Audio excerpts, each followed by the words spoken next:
Bien, bonjour à tous, bonjour à toutes, good afternoon to everyone. My name is Philippe Wilkens, I'm the head of the communication of the European Space Agency, and I have the immense pleasure to be here with my colleagues from the Astronaut, Active Astronaut Corps, plus our management. So of course, without any hesitation, I would like to welcome them, and we have Luca Parmitano with the Volar mission and Beyond mission 2013 and 2019. We have Alex Gerst with the Blue Dot in 2014 and the Horizon mission in 2018. Thomas, I don't know if you know him, but he's just Proxima mission in 2016 and Alpha mission recently in 2021. And then Matthias Maurer, who is here, and Matthias just came back from Cosmic Kiss in 2021. We will have very soon another colleague, astronaut, is training, is Andy Mogensen. Andy has flown Iris in 2015, and he's preparing for Hugin, and he will talk to you about this. With us also, very soon, Samantha. But Samantha could not be here either because she's in space. And magic can be done, so hopefully we're going to have her connected, thanks to Marco next to me. None of this can happen and be organized if we don't have the managers. Sometimes they're useful, and this is, of course, our Director General, Joseph Aschbacher, and Dave Parker, the Director in charge of the human and robotic exploration. So, without any waiting, I would like to give a few minutes to our Director General for an introductory statement. So thank you, Philippe, and a very warm welcome from my side on this very special moment, actually sitting next to such wonderful astronauts, and more to join on the screen. It's a very special moment, and I think this is something that you appreciate as much as I do. But we're here for a reason and for a purpose, because we would like together, this team of astronauts, together with David and myself, to really make you aware of what it means to invest in space. Why do we do space technology? Why do we have a ministerial conference? And why do we have programs and projects that are so important for humankind, and really every single one in Europe and beyond, and demonstrating how well these funds are invested in our future programs and projects. As you know, we have a ministerial conference in November. This is a big milestone for space in Europe, maybe even beyond Europe, because many of the projects are large partnerships with NASA and with other partners. And this is a very important moment, and therefore this is critical for all of us. But as you see here, through these astronauts, this is something where they will explain to you what they do on the space station and how this helps citizens here down on Earth, and what the purpose of all this is. But maybe before I hand over to my colleagues, you see that they all have the same T-shirt with a different flag on the left side, which says Artemis and ESA. And I really would like to highlight this partnership which ESA has with NASA to fly on Artemis and be a critical element to bring astronauts to the moon and safely back through the European Service Module, which is on top of the SLS rocket right now, being fueled actually today as we speak, in order to prepare for the next launch attempt on the 27th of September with a backup on the 2nd of October.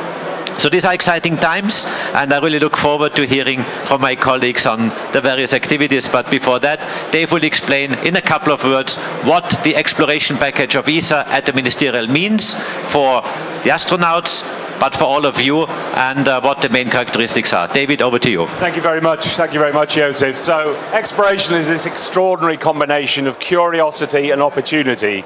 The curiosity to go out and to explore new places, and the opportunity to bring back all the knowledge and skills, technology and benefits back to planet Earth.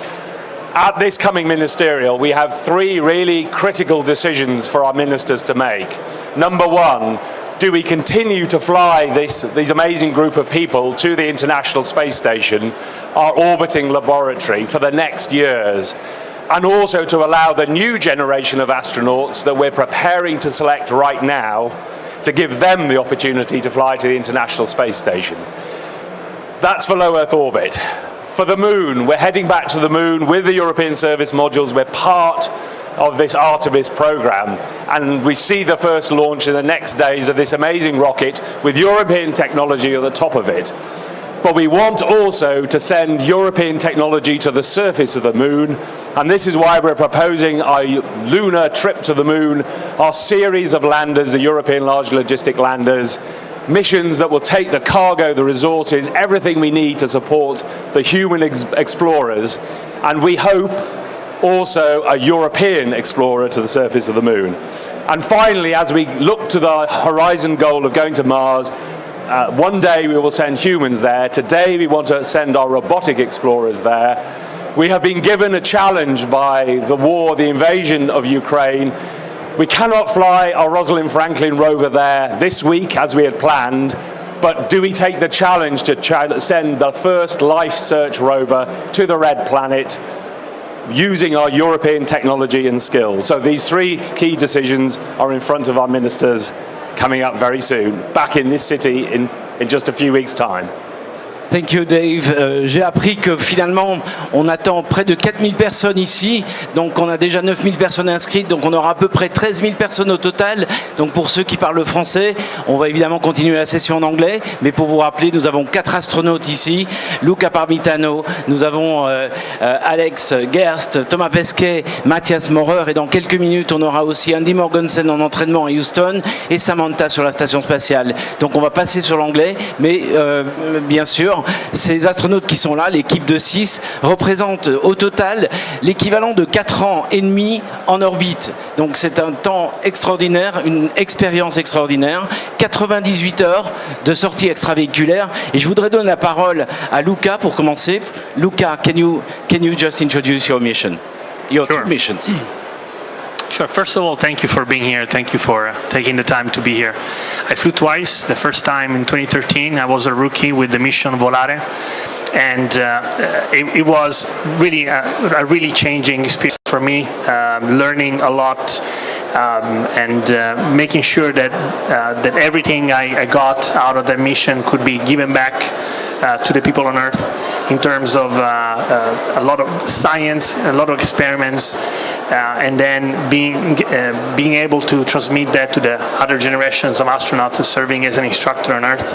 And then in 2019, the second mission, the mission Beyond, that one was completely different in terms that I was the commander. I was already an experienced flyer, and one thing that I really learned from the two missions, even though I don't like to speak in absolutes, I never say this is the most thing, this is the least thing, but one thing that I really learned in that mission, because of a project that we had called the AMS, the Alpha Magnetic Spectrometer, which is one of the most important experiments in astrophysics, was that sometimes we go look for answers, and science is all about looking for answers. However, at times, what you don't expect is even more important, and I learned that from a Nobel Prize winner Samuel Ting, who is the main designer of the AMS Alpha Magnetic Spectrometer. He said that the things that they were not expecting in terms of science from AMS were absolutely revolutionary. And for me, the idea that in the next 10 years, with what we are trying to plan right now, which is absolutely innovative, it's new, it's something never been done, going to the moon, continuing with our technology and exploration, I don't know what we're going to find. But my expectation from my experience is that what we don't know is going to be even more important than what we think we know. Thank you, Luca. It's fascinating. And pendant ce temps-là, on est rejoint par Andy Mogensen. Il est à Houston pour l'instant en entraînement sur sa mission. He's training right now. And we will... Hello, Andy, can you hear us very well? Thumbs up, yes. Speak, say something. Hello. Okay. Good morning, good afternoon. Well, since you have the word, maybe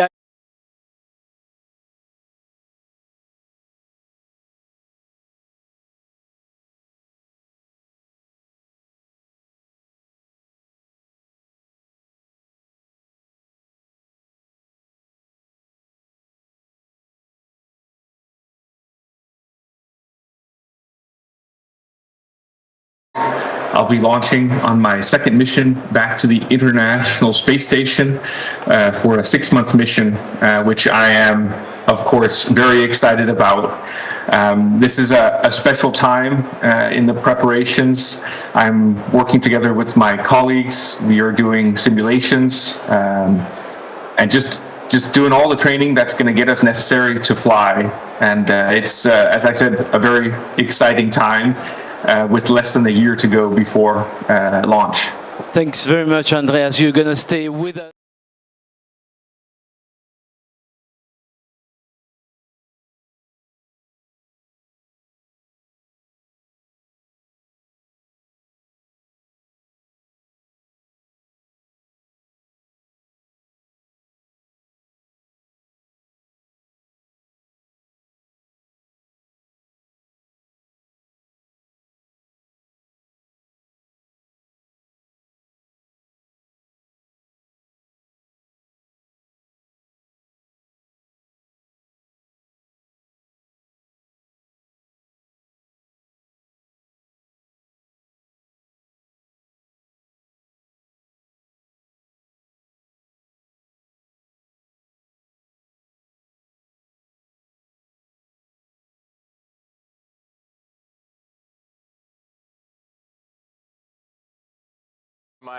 From my missions, actually one of them strikes me as interesting because we installed the electromagnetic levitator to generate new alloys in space or investigate them in space, and actually it was so successful that it lasted through my second mission, and now to my colleague Matthias Maurer flying to the space station as a material scientist, still working with it.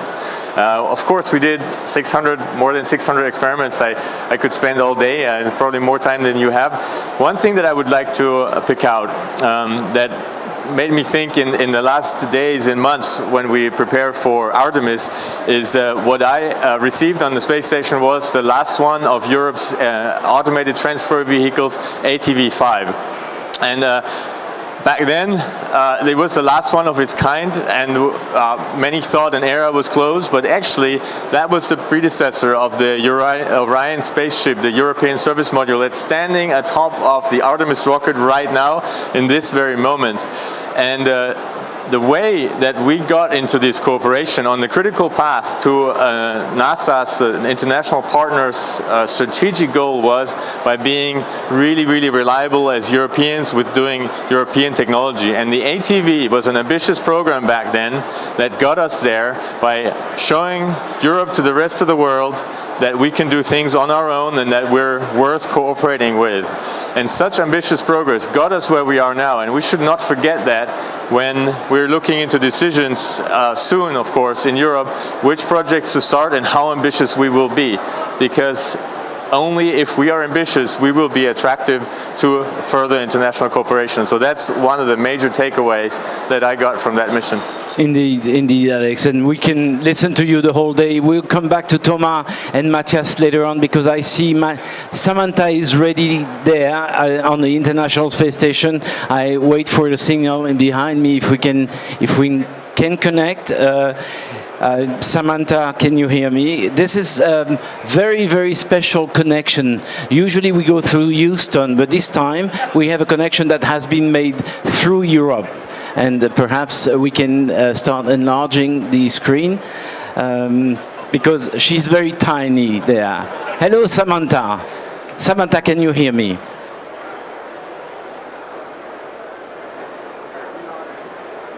Waiting for the call sign from Call CC in Oberpfaffenhofen.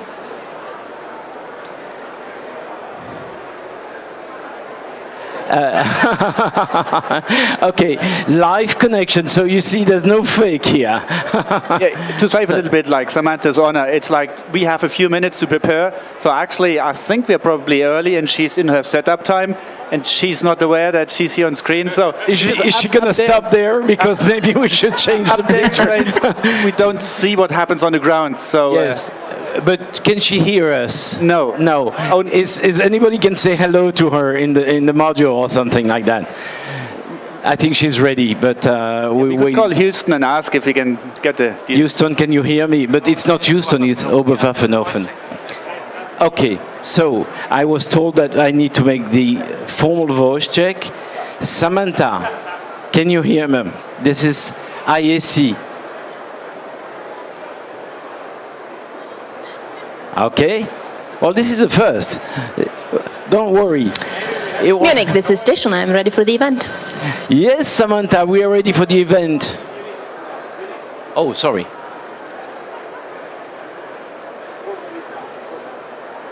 Samantha, this is Philippe at the IAC. Can you hear me?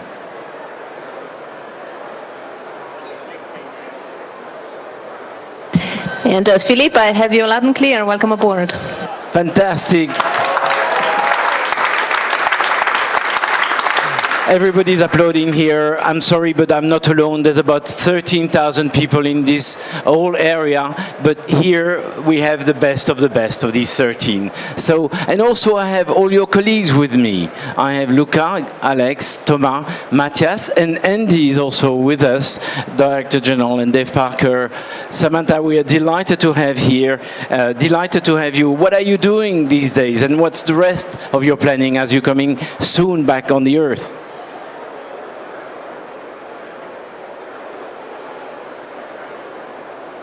Yes, indeed. Well, first of all, a big hello to all the audience there and to my fellow shenanigans, my fellow European astronauts of the 2009 class. So great to share this event with you all.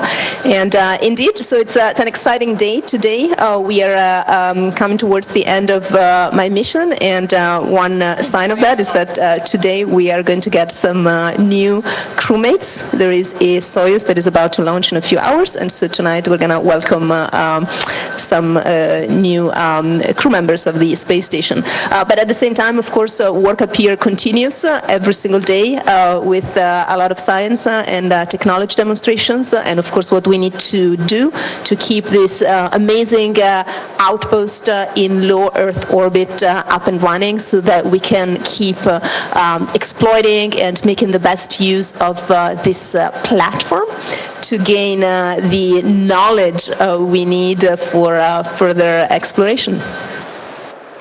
This is fantastic. We're going to spend a bit of a moment with you because you're in a specific situation, and we know we only have 15 minutes, and I'd like to give the possibility for the media to ask you questions, but I have the one question, and by the way, this is the picture. This is where we have the whole crew of the ESA European Astronaut teams visible on the floor, but in a hybrid mode. So, Samantha, everybody can see you with Andy next to you and all your fellow astronauts colleagues next to you. The question I'd like to ask, as I will ask to the other one, is what is the most valuable experience, Samantha, you are gaining for a possible trip to the moon in the future?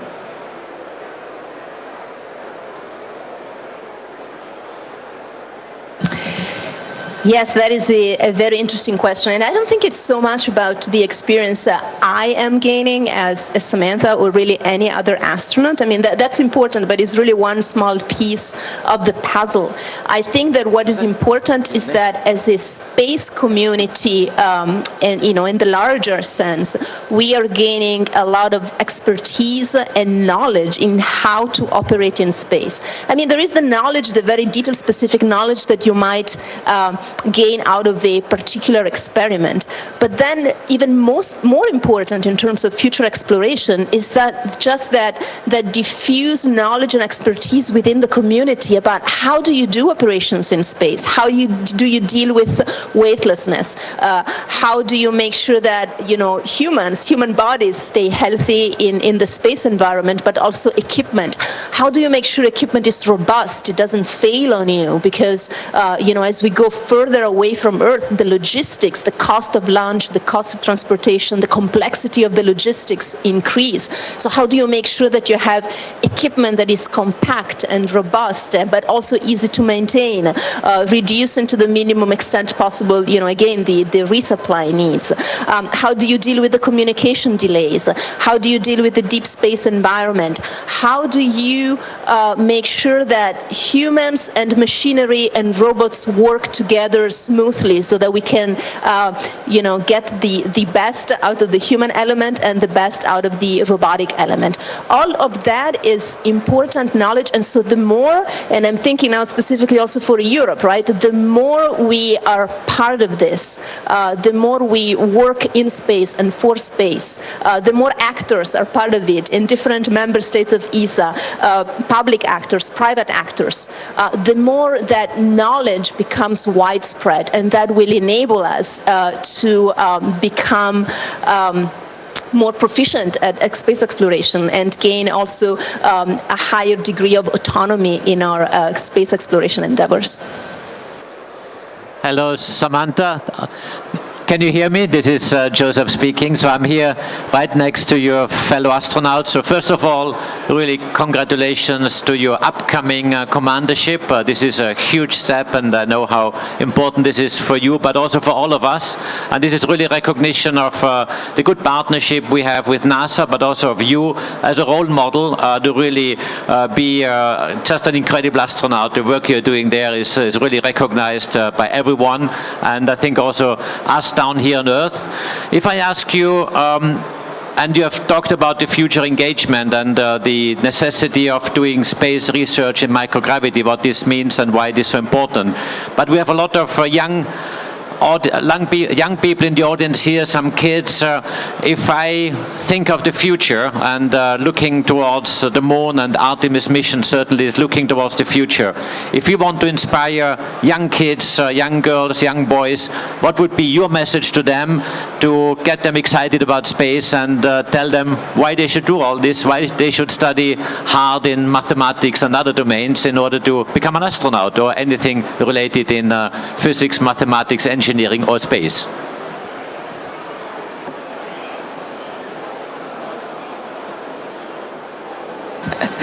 Well, first of all, hello, DG. Always a pleasure to hear your voice and talk to you.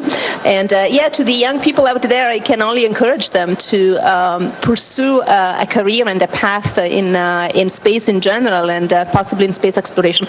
I think that it's not a hard sell. I think that space really speaks to the human spirit, the idea of adventure, of exploration, of going beyond, of extending our presence in the solar system. I know that really speaks to the human spirit, and it inspires a lot of young boys and girls, and that is wonderful. And I think that more and more space will become part of our daily life, relevant to all the aspects of our economies, of our societies, of our industries, of our abilities to tackle the global challenges. And I know, and I'm very inspired by the younger generations and how they think big. They think about the big challenges that we face as humanity. They're more concerned about, as older folks, about climate change, about how we can live peacefully together on this planet as a global human community.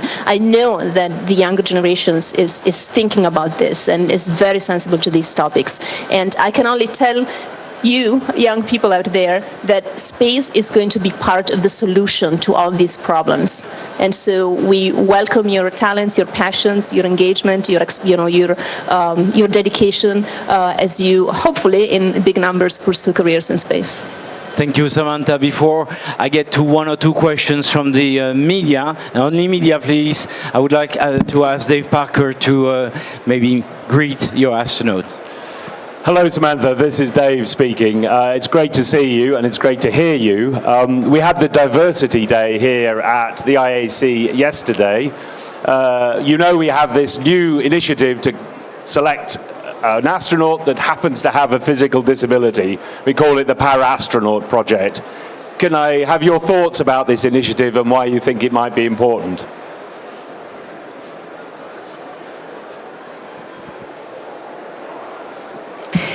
Yeah, first of all, hello, Dave, and nice hearing your voice and talking to you today. And indeed, the Parastronaut is a very exciting project, and I'm very looking forward to meeting very soon our new colleagues, among them the Parastronauts.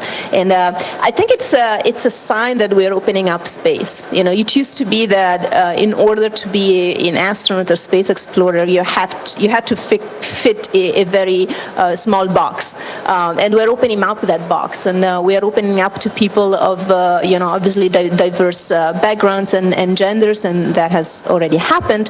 And I think that it's very exciting that we're taking the next step and seeing how we can open up that box of physical ability.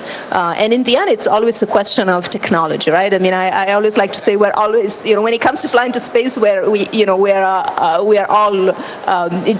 all not able to go to space per se. It's technology that enables me right now to live in outer space. And so technology is also capable of enabling people with some kind of physical disability and limitation to fly to space and serve as a full-fledged crew member on the International Space Station, for example. We have 4 minutes left, so I would like to give to media the possibility to ask a question. Please say your name, please. Hello, Juliette Collen from Agence France Presse. Excuse my English. Could you give us more details about the European program, the ESA program, of sending your astronauts on the moon? And how many of your astronauts are ready to go there now? And did they already...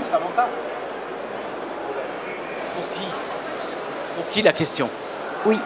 Pour qui? Vous l'adressez à Samantha?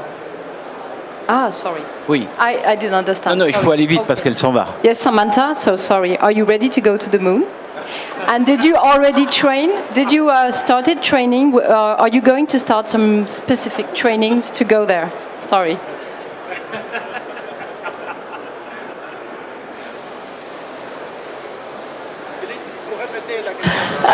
Okay, I think it wasn't super clear to me, but I think we're talking about the moon and whether we are ready to go to the moon as European astronauts. Well, first of all, I think that we need to realize is that there is much at stake this year, particularly this year in the upcoming ministerial. Important decisions will be made. ESA is going to the ministerial with a very ambitious program, Terra Nove, which will really step up the game for ESA in terms of participating in these very ambitious exploration programs, looking at going forward to the moon and one day beyond.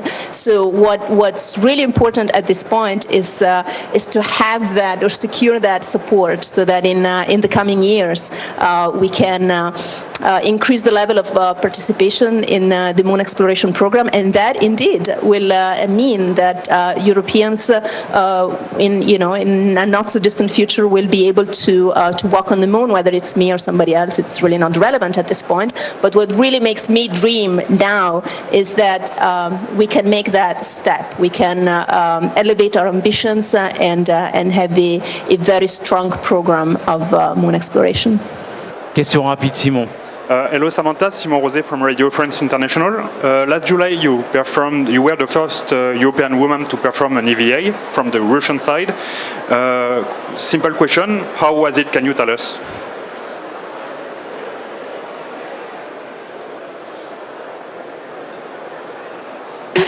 Well, first of all, for me, it was a dream come true to finally being able to, open that hatch and go outside.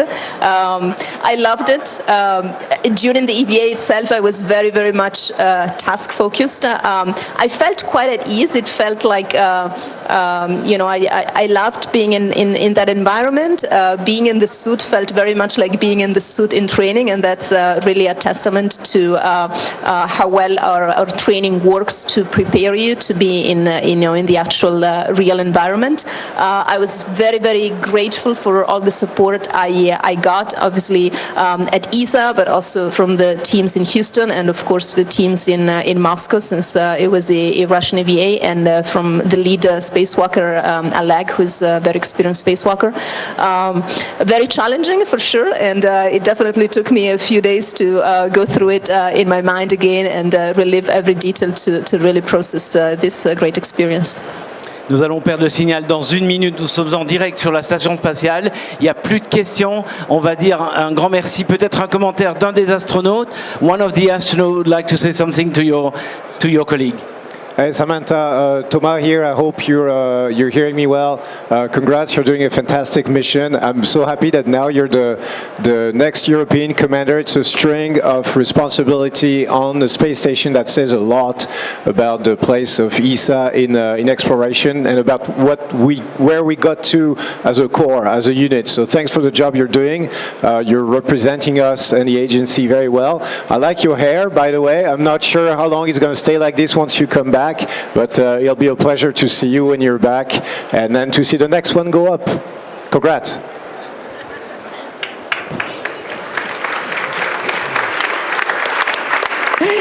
Yeah, bonjour Thomas. So nice to hear from you, and so great to know that you shenanigans are all there, and it's very very exciting to have this remote reunion in Paris. So best of luck to you all, and I hope you have a great rest of this wonderful conference. Thank you so much, Samantha. You look fantastic. Absolutely gorgeous. Thank you for the time, and good luck for the rest of your mission. We're going to see you next month. Hopefully, take care of yourself, and thanks a lot. I would like to hear a big round of applause here in the room.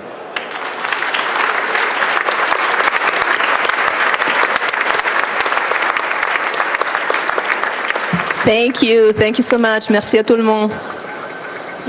So I suppose this ends the in-flight connections. Samantha will stay with a smile for another few seconds, but meanwhile we're losing contact. We'll continue this event. I would like to invite Thomas to introduce his mission as we were going, and continue the interaction with the media right after. Sure, thank you, Philippe. Thanks, everyone.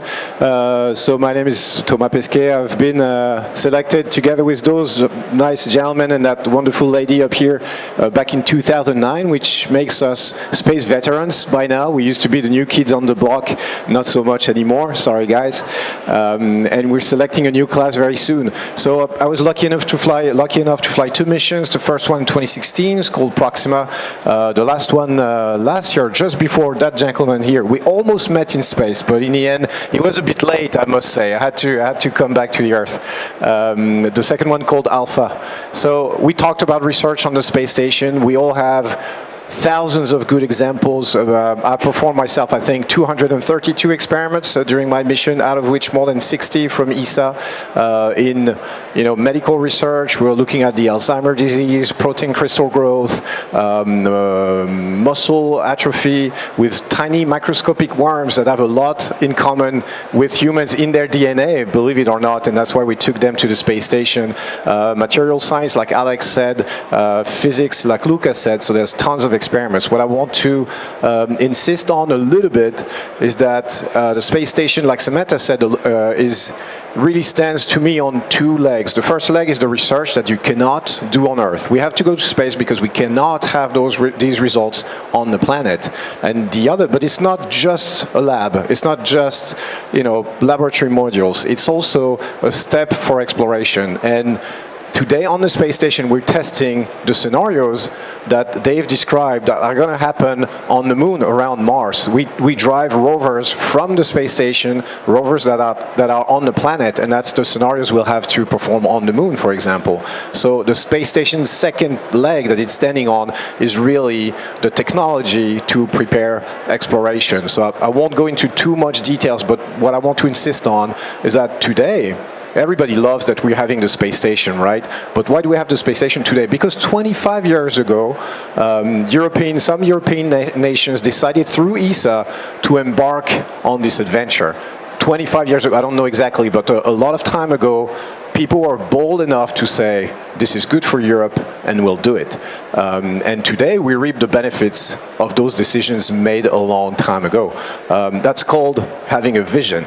And what's at stake today is to have the vision not for today, not for next year, but for the next 25 years of European exploration. We have to be bold today. You cannot take things one at a time. At some point, you have to commit and say, look, that's what we want to do. I want in 25 years to be able to look back and say, we did what we have to do. Everything that we have today was because we took the right decisions, we were bold. I think as Europeans, we've done that throughout history, and now is the time to do it again, and that's why we're all standing or sitting or floating in front of you here today. Thank you. Andy, you are not floating yet, but you are going to fly soon, and you're in the US. Before I get back to the rest of the panel here on Earth, you are already halfway in your mind in space.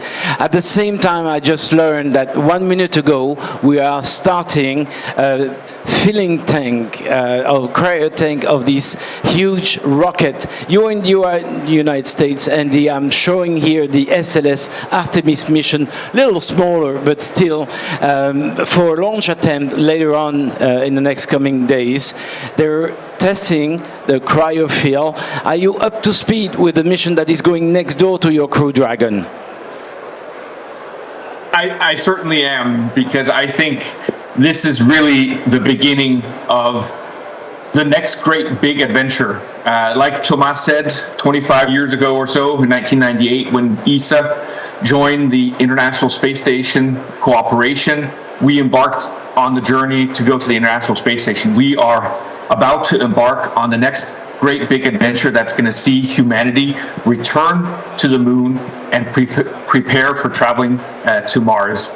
And I am not only excited about my own upcoming mission, but I'm also incredibly excited about this future adventure, which I really think will be a defining adventure or a defining cooperation in the lives of all young people today. This is what we're going to spend the next decades doing, and it's incredibly exciting, and it's going to yield a lot of new knowledge, a lot of new technology, and I think it's going to influence our lives in a lot of unexpected ways. So I am very, very excited about what's happening at the moment in spaceflight.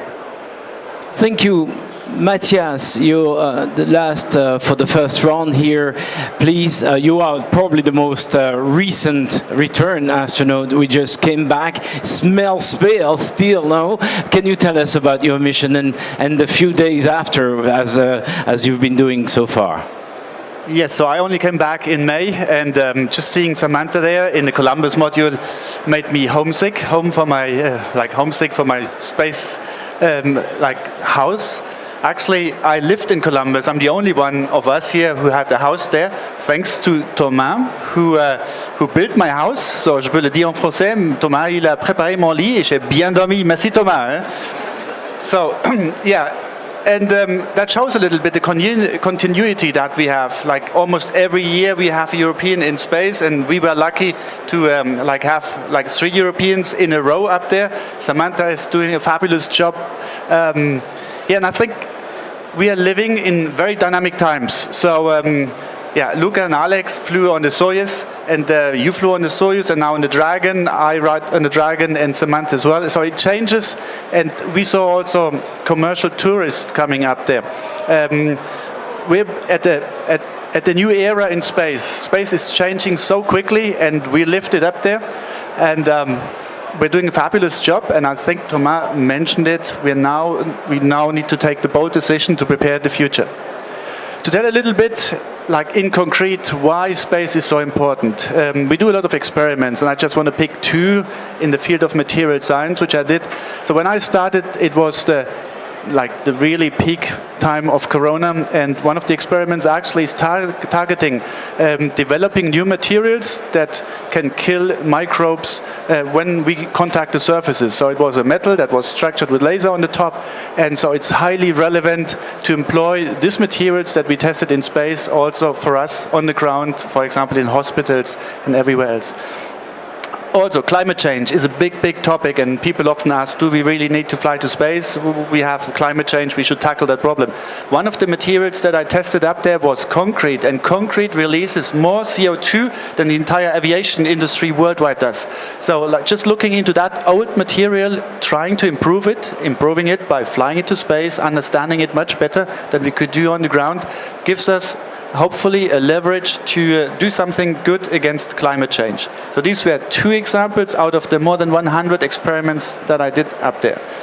And I think since we all are here in the Artemis shirts, please allow me an additional word. We are all preparing for the future. So most of us have already trained geological field training. We're setting up now a moon training and astronaut training and technology center in Cologne. So we are in full steam, full gear, to getting ready to fly Europeans to the moon. Everybody of this crew is ready to train, already high occupation relevant to the moon. So let's start interaction with the media, and Marie-Ange, maybe you can launch the debate. We don't have that much time, but please indicate to whom you ask the question. Marie-Ange Sanguy, Espace Exploration. Je vais le dire en français et en anglais. En 2009, est-ce que vous espériez avoir l'opportunité de sélectionner un jour pour une mission vers la Lune? In 2009, do you hope at this time to be selected for a mission to the moon, to be part of the Artemis program? Let me start with Luca then. Well, of course. What else? I mean, at the time, I can only speak for myself, but I think that it is part of the dream, isn't it? We were starting our career as astronauts. We didn't have any flights in front of us, and to this day, we don't have a flight in front of us until we're actually training for it. And our enthusiasm comes from the fact that we can still dream, and we want to. We can dream for ourselves, we can dream for our friends, we can dream for the future. And right now, obviously, we have something very exciting in front of us, and I think that when you go back 12 years, would we be dreaming of it? In a way, never. I would never have dreamed of being twice in space, spending a year and 6 EVAs, and at the same time, I would tell you, I'm also dreaming of walking on the surface of Mars, so why not? Dream is possible. Alex, same comment? Yes, I suppose. Yeah, I think I would fully subscribe to that answer. So maybe we can just go to the next question. Okay. I think all of us will. Maybe I can remind is like the slogan for the last astronaut selection was, we are looking for astronauts to fly missions to the ISS, the moon and beyond. So personally, I felt very tempted by the moon part of it. Okay, so Simon, next question. From Simon Rosé from Radio France International. Besides flying toward the moon, how are you involved in the program? I know some parts of the gateway are built in Europe, in Torino, for example. Do you work with the teams? Do you give them advices as you will be the users of this infrastructure? Thomas or Alex, please. Actually, perfect question since I already have the microphone. Yeah, we're all in one way or the other helping out the new programs, of course. When you've spent a while in space, it's you gain experience that nobody else has, and then you try to make use of it by putting it in future programs. And so actually I'm part of the team that's currently building the gateway. We're building, as you might know, 2 very important modules for the gateway. The gateway will be sort of a space station around the moon, and that will allow us to get forward to the moon, back to the surface, and to do science there. And in order to do that, you need to build, of course, a lot of elements in moon orbit. And so the 2 large elements that ESA is providing is the IHAB and the Esprit modules, very important functions like habitation, refueling, communications, all made in Europe, all being a very central part to the gateway.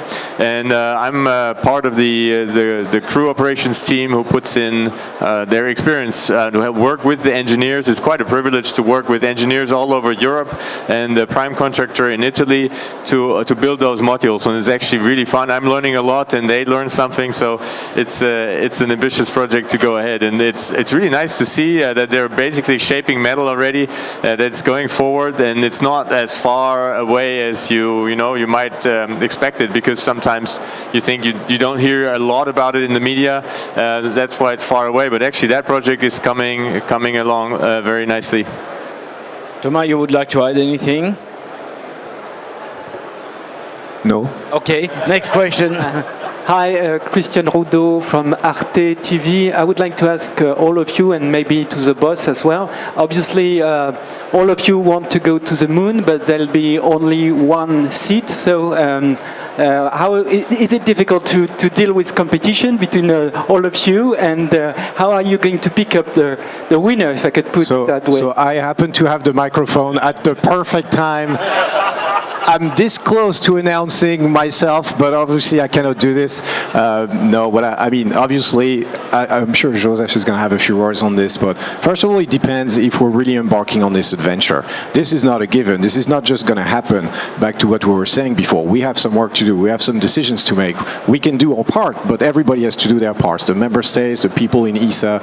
And coming back, I'm sorry, I'm going to circle back to your question, Marie-Ange, at the beginning. I was actually very surprised because when I realized we had a chance to go to the moon, because I was so busy flying my 2 missions.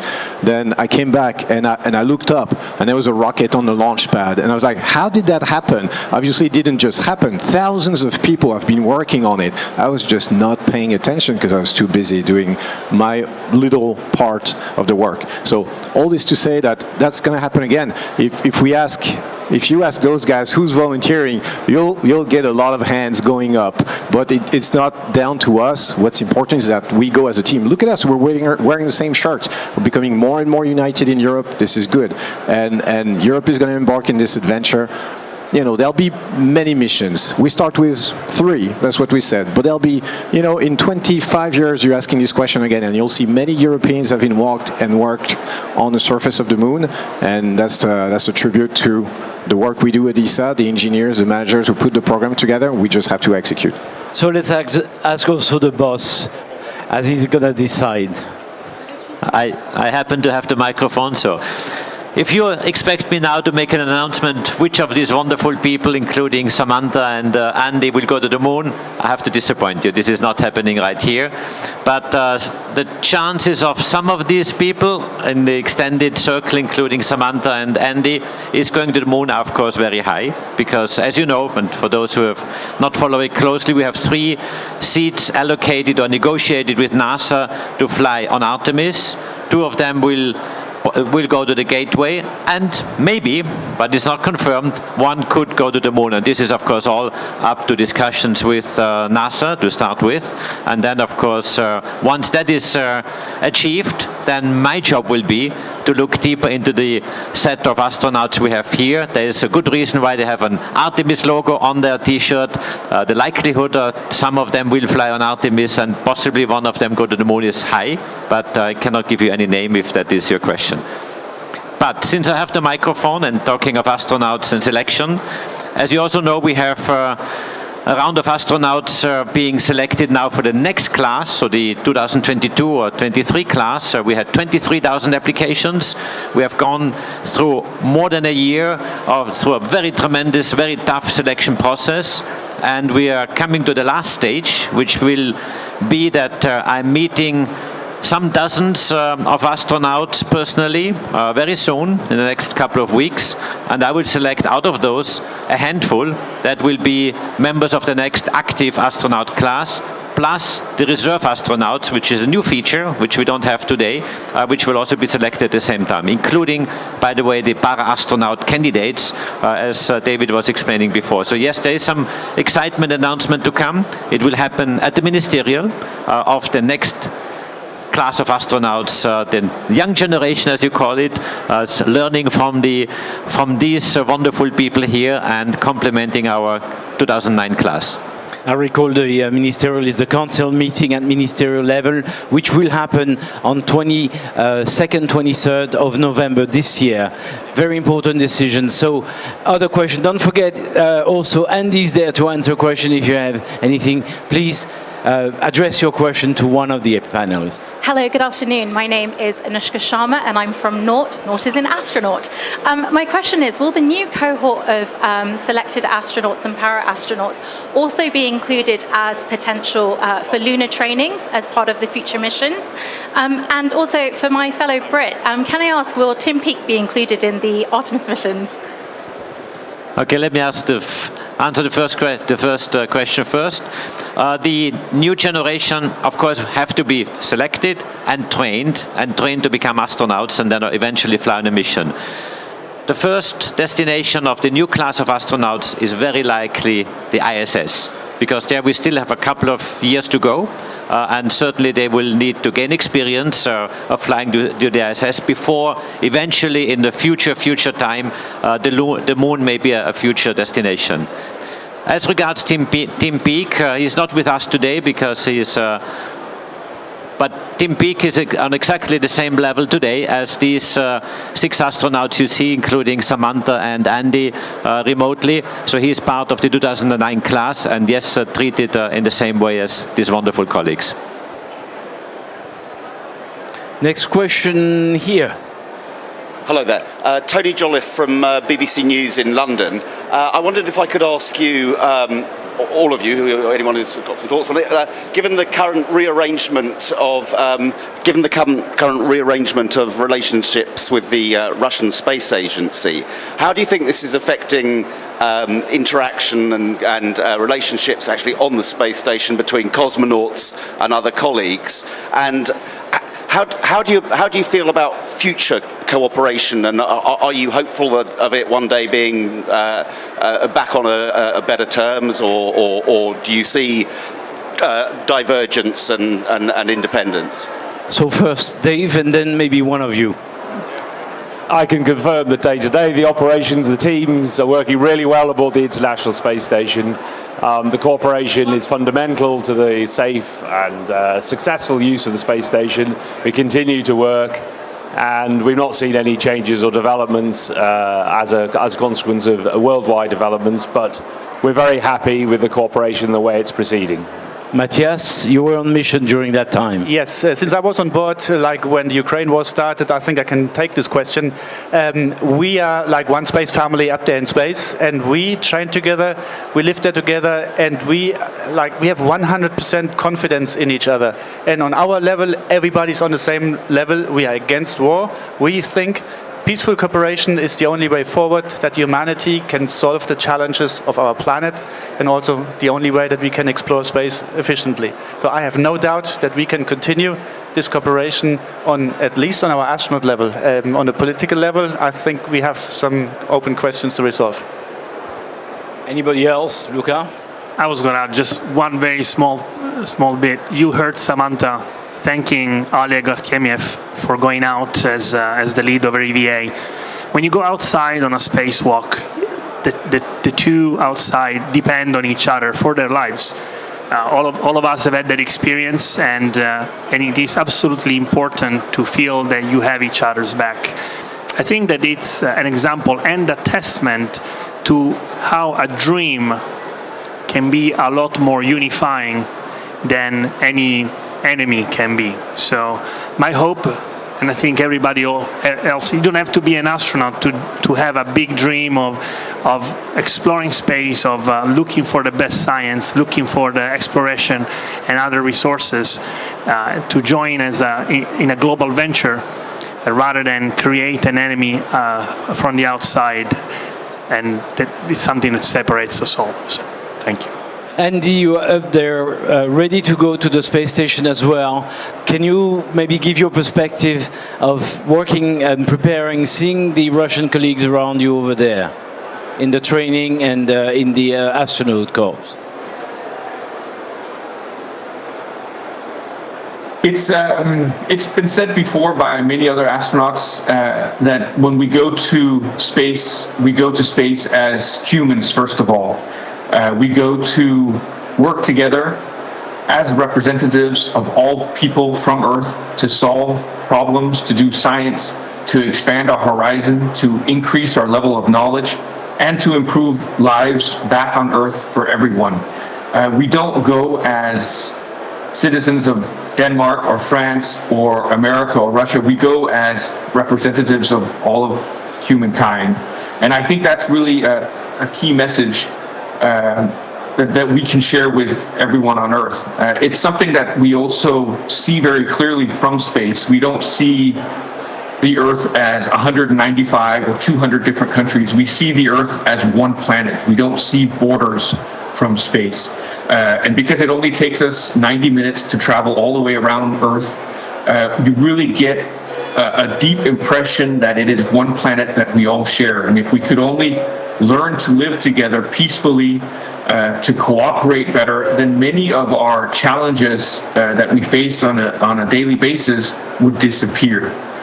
We are humans, we share the planet Earth together, and we need to be able to work and get along with each other. Thank you for these very, very nice words. Antoine, the last question, and then we wrap up with our Director General. Bonjour, Antoine Meunier du site La Chronique Spatiale. Pardon, je vais m'exprimer en français. Il y a 3 jours, Ariane Group a dévoilé un projet extrêmement ambitieux qui est le projet SUSI. J'aurais voulu avoir votre commentaire à la fois de pilote et d'ingénieur, à tous, bien sûr. Merci. Thomas ? Oui, écoute, effectivement, on a vu moi, j'étais pas au courant de ce projet, donc j'ai été surpris, assez agréablement surpris, je pense, comme tout le monde, de voir ce projet qui arrive de l'industrie. Évidemment, c'est le genre de projet qui doit être discuté ensuite avec l'agence spatiale et de voir si ça va faire partie des démarches qu'on encourage ou non. Mais en tout cas, c'est très bien d'avoir des idées, c'est très bien on n'est pas sectaire, on n'a pas envie d'être les seuls à avoir des idées. Évidemment, ce qu'on a envie, c'est que ça intéresse tout le monde et que tout le monde ait des idées. Ensuite, il faut les passer au peigne de la réalité, tu vois, du budget, de la technique. Donc là, on va beaucoup parler de tout ça. En tout cas, c'est enthousiasmant. Une capsule européenne sur un lanceur européen, je te cache pas que ça fait plaisir à tout le monde ici, ne serait-ce que parce qu'on a un petit drapeau européen qui est pas sur la manche, mais qui est dans notre tête. Après, évidemment, on va voir où aboutit ce projet, mais de voir des Européens décoller dans une capsule européenne, d'avoir un accès indépendant à l'espace pour l'Europe, c'est quelque chose de positif. Donc on va traiter ça avec beaucoup de bienveillance. On voudrait passer toute l'après-midi avec eux, mais on peut pas, on doit finir la session. Et je voudrais donner le mot de la fin. Last words, concluding word to our Director General, Joseph Aschbacher. Thank you, Philippe. I'm just looking at my watch because messages come in from NASA that the cryogenic filling has started. The NASA flight director has given the go-ahead, so I think this is good news on the side of Artemis, at least at this stage. But what I really want to say is, when you listen to these astronauts in space, in Houston and next to me, you hear a lot the word team, that they are working as a team, and I think it is very, very touching that when Samantha is being asked whether she wants to go to the moon, she says, it's not about me, it's we as a team, some of us will go to the moon, and this is what makes us strong. And I think this word team is really something that is a strength of this group of fantastic astronauts here, including Samantha and Andy, remotely connected, and this is really the strength also of ESA. And let me really take the occasion that this team spirit makes ESA strong. Somebody said, if ESA works as a team, ESA is unbeatable, and I think that is really true. And by team, I mean not only those people around the table here, this is all the team in ESA, all the 5,500 plus people working in ESA, plus all the people in the member states, in industry, decision makers, governments who are making all this possible. This is a huge team. This is Team Space Europe, Team ESA Europe, and this makes us really, really strong. And I would like to thank everyone for that. Thank you. Merci. Merci beaucoup à tous les panélistes. Merci à votre participation. Merci d'être venus. Pour ceux qui veulent revoir cette session, n'hésitez pas d'aller sur le site de l'ESA, esa.int, esatv.int. Merci encore à tous.